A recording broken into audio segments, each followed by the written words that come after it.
Bismillah. Assalamualaikum warahmatullahi wabarakatuh. Innal hamdalillah nahmaduhu wa nasta'inuhu wa nastaghfiruh wa na'udzu billahi min syururi anfusina wa min sayyiati a'malina. Man yahdihillahu fala mudhillalah wa may yudlil fala hadiyalah. Asyhadu an la ilaha illallah wa asyhadu anna Muhammadan abduhu wa rasuluh alladzi la nabiyya wa la rasula ba'dah, amma ba'du. Kaifa halukum ya talibat? Bi khair insyaallah. Insyaallah bi khair ya.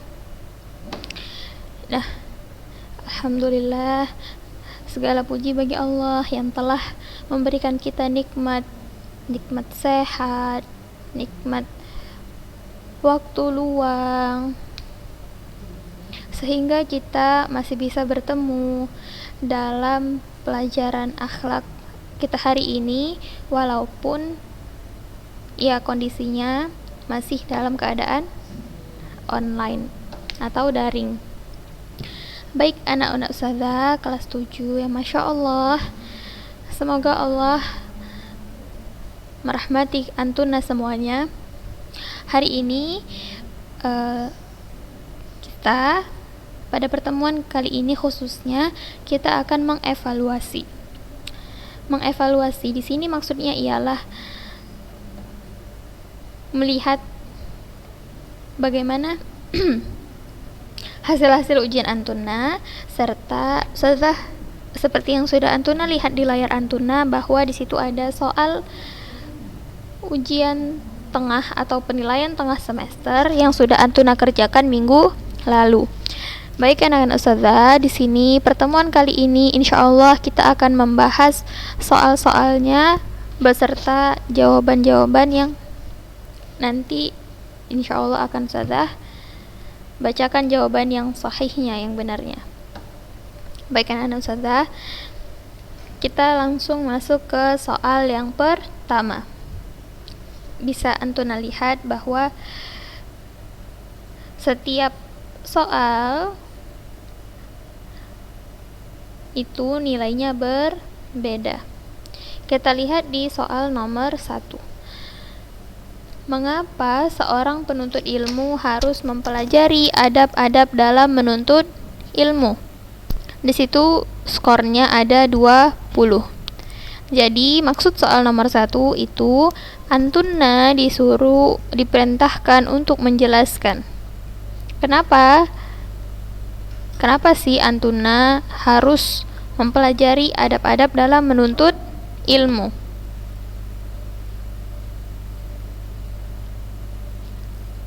Sudah.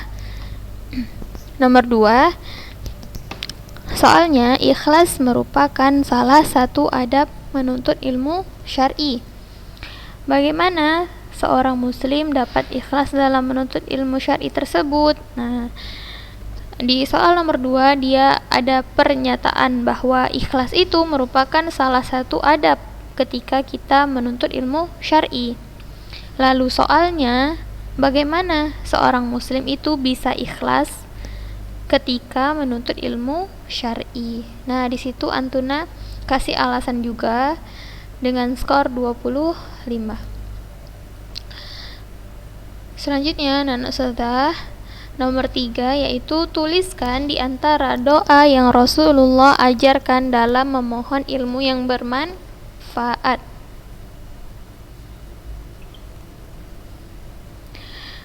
Tuliskan di antara doa. Berarti antuna disuruh menuliskan doa yang Rasulullah ajarkan ketika kita hendak meminta atau memohon ilmu yang bermanfaat kepada Allah.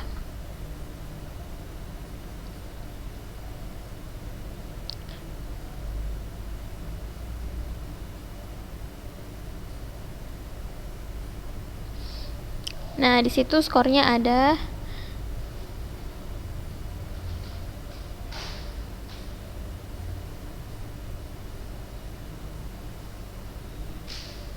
15 ya anak-anak ustazah. Lalu di soal selanjutnya nomor 4 ada pertanyaan, apakah wajib bagi seorang penuntut ilmu menjauhkan diri dari dosa dan maksiat? Sertakan jawabanmu dengan alasan. Nah, di sini anak ustazah, apakah?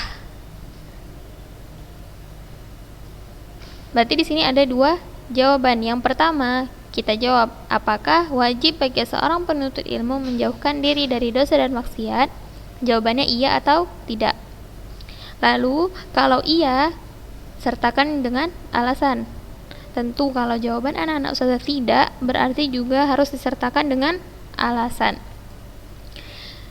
Skornya 25. Baik, selanjutnya soal terakhir nomor 5. Apa yang dimaksud dengan pernyataan seorang penuntut ilmu tidak boleh malu dalam menuntut ilmu? Nah, seorang penuntut ilmu tidak boleh malu dalam menuntut ilmu. Apa sih yang dimaksud dengan pernyataan itu? Nah, berarti Antuna jelaskan. Maksudnya adalah bla bla bla.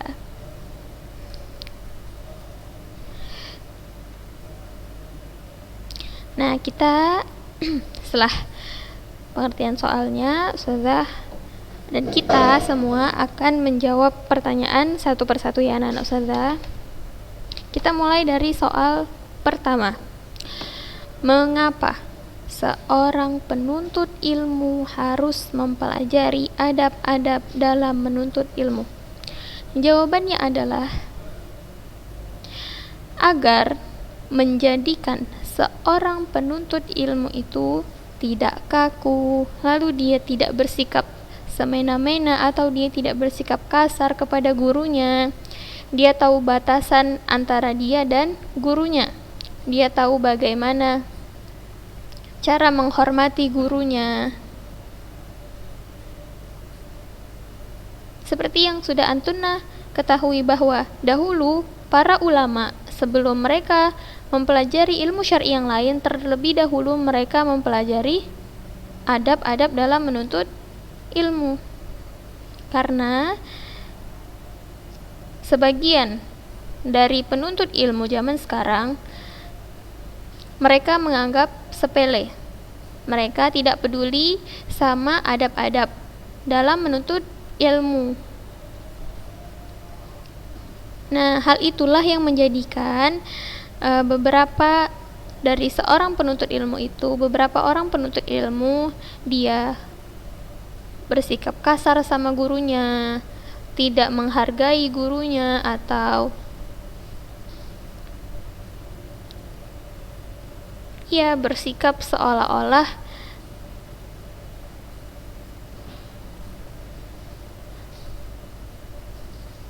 gurunya itu bukan gurunya.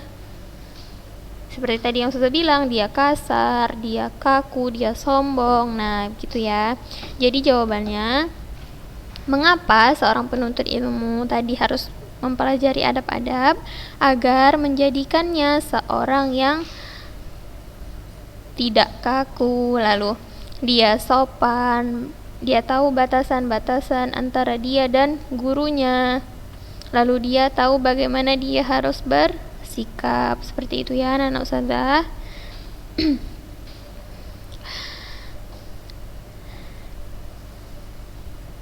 Nah, selanjutnya di soal nomor 2 dia memberi pernyataan, ikhlas merupakan salah satu adab dalam menuntut ilmu syar'i. Nah, bagaimana seorang muslim itu bisa ikhlas dalam menuntut ilmu syar'i? Jawabannya adalah hendaknya ditujukan hanya untuk mengharapkan wajah Allah. Hendaknya dia melakukan atau dia menuntut ilmu syar'i tersebut untuk mendapatkan ridhonya Allah, hanya karena Allah. Nah, bukan karena dia ingin mendapat jabatan atau mendapat pujian. Bukan ya anak-anak ustazah. Jadi yang dikatakan ikhlas dalam menuntut ilmu syar'i itu ketika seorang penuntut ilmu syar'i itu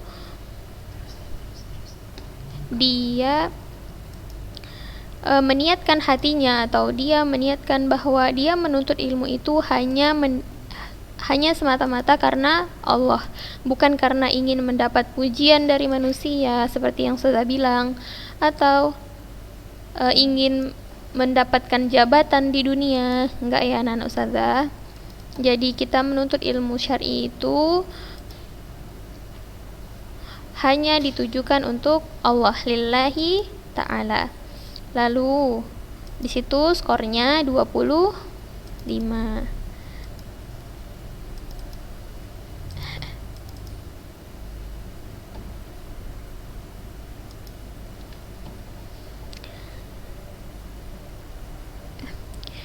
Selanjutnya anak ustazah sampai di nomor 2 tadi paham kan? Nah, kita masuk ke nomor yang ketiga.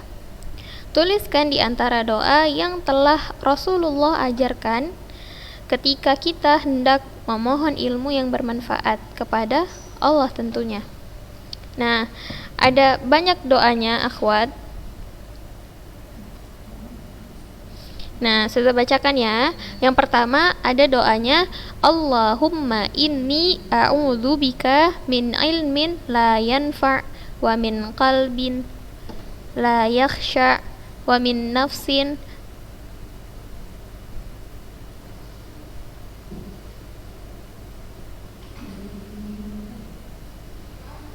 la tashba'. Lalu ada Allahumma inni as'aluka ilman nafi'an wa rizqan tayyiban wa amalan mutaqabbala. Nah, itu sudah sering kita dengar ya akhwat ya. Allahumma inni as'aluka ilman nafi'an wa rizqan tayyiban wa amalan mutaqabbalan. Nah, dari sini juga ustazah sangat mengharapkan antunna ketika antunna ingin menuntut ilmu syar'i atau sedang dalam menuntut ilmu syar'i, ya hendaknya kita banyak-banyak berdoa kepada Allah agar jalan kita dimudahkan. Kita minta kemudahan kepada Allah, kita diminta untuk difahamkan masalah agama. Karena akhwat, seperti yang kita ketahui bersama bahwa dunia itu ialah sarana kita menuju akhirat yang kekal. Jadi singkatnya adalah di dunia kita harus banyak-banyak beribadah kepada Allah. Kita mempersiapkan amal kita untuk akhirat yang kekal.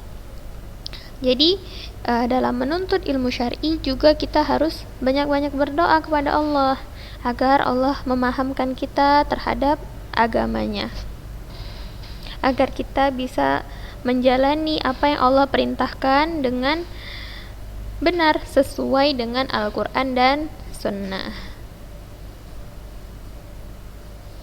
Nah, di situ nilainya skornya ada 15. Kita lanjut akhwat. Soal nomor 4. Apakah wajib bagi seorang penuntut ilmu menjauhkan diri dari dosa dan maksiat? Jawabannya adalah iya, wajib. Alasannya karena kenapa akhwat? Ya, bisa jadi dosa yang dia lakukan, maksiat yang dia lakukan itu menghalanginya dari mendapatkan ilmu. Kenapa dia susah memahami ilmu? Kenapa dia selalu sulit ketika belajar tentang agamanya Allah? Bisa jadi disebabkan karena dosa dan maksiat yang dia lakukan. Nastaghfirullahalazim. Kita meminta ampun kepada Allah atas semua yang sudah kita lakukan, baik dari dosa-dosa yang lalu ataupun yang baru saja kita lakukan, kita memohon ampun kepada Allah, lalu kita berdoa agar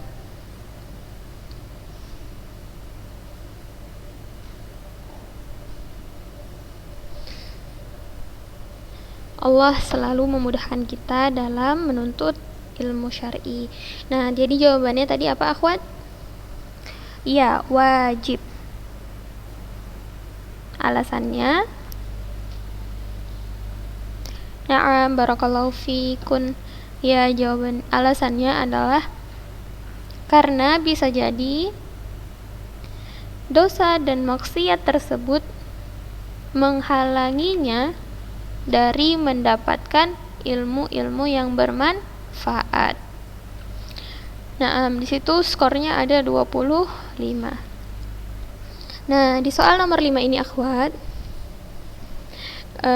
qadarullah, saya mendapati beberapa jawaban antuna yang di nomor 5 masih belum tepat.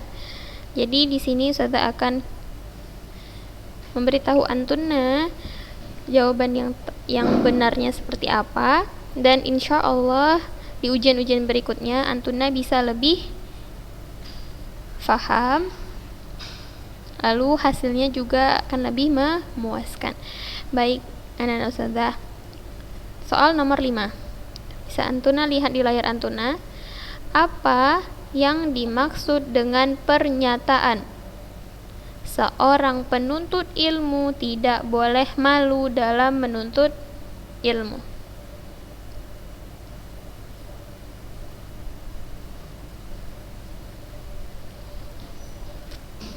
Nah, yang dimaksud dengan pernyataan tersebut adalah seorang penuntut ilmu tidak boleh malu dalam hal bertanya kepada gurunya. Bukan seorang penuntut ilmu tuh nggak boleh punya rasa malu, begitu ya, akhwat?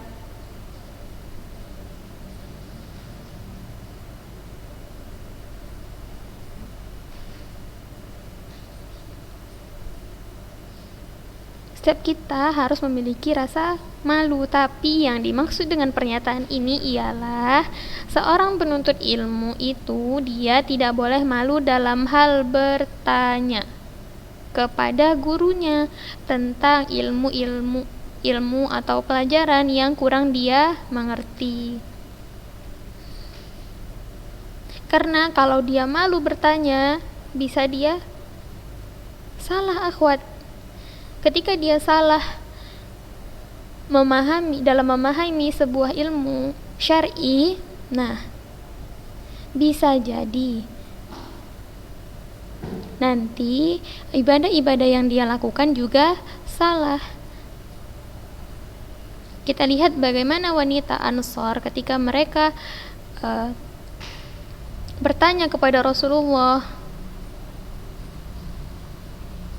perihal ilmu syar'i yang belum mereka mengerti. Itu ya, akhwat, yang dimaksud kita tidak boleh malu. Nah, malu di sini, akhwat, itu artinya tidak boleh malu dalam bertanya.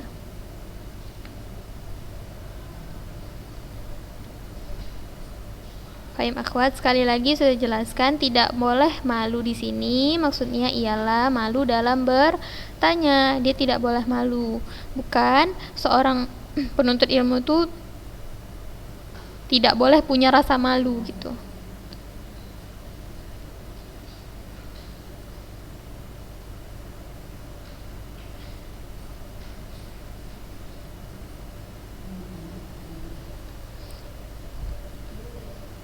Nah, akhwat, kita tuh harus punya rasa malu, tapi ketika menuntut ilmu kita tidak boleh malu dalam bertanya. Begitu ya, akhwat? Nah,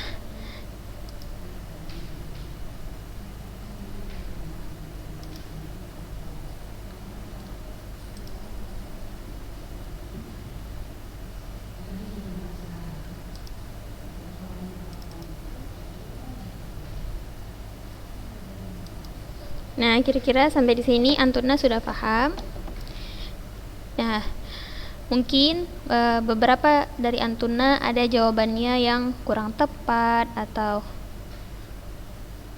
masih salah begitu ya. Tidak apa-apa akhwat, seorang penuntut ilmu itu pernah gagal, pernah salah, tapi yang membedakan mereka ialah mereka mau berubah atau tidak. Nah, jadi setelah ini ketika Antuna tahu kesalahan Antuna di mana, apa yang harus Antuna perbaiki, semoga kedepannya Antuna bisa lebih bersungguh-sungguh ketika belajar. Harus banyak-banyak membaca akhwat. Ingat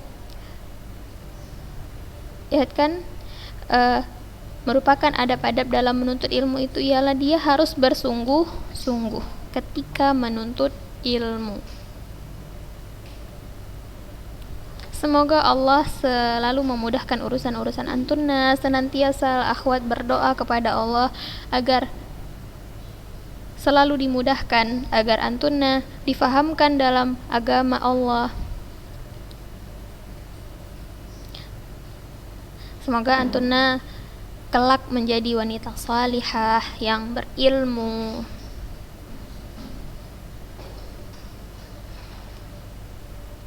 Dan semoga apa yang kita pelajari hari ini dapat bermanfaat di kemudian hari, baik di kehidupan Antuna maupun untuk orang lain. Saya rasa sampai di sini dulu pertemuan kita hari ini. Antuna Masya Allah, murid-murid Masya Allah, Antuna semuanya mumtazat, Masya Allah, salihat. Ingat akhwat, harus bersungguh-sungguh, jangan pernah menyerah dalam menuntut ilmu. Walaupun kita tidak faham, berdoa sama Allah supaya difahamkan. Faham ya akhwat? Nah, baik, naqra kafaratal majlis. Subhanakallahumma bihamdik, asyhadu an la ilaha illa anta, astaghfiruka wa atubu ilaik. Sahalallahu umurakun, barakallahu fikun. Wassalamualaikum warahmatullahi wabarakatuh.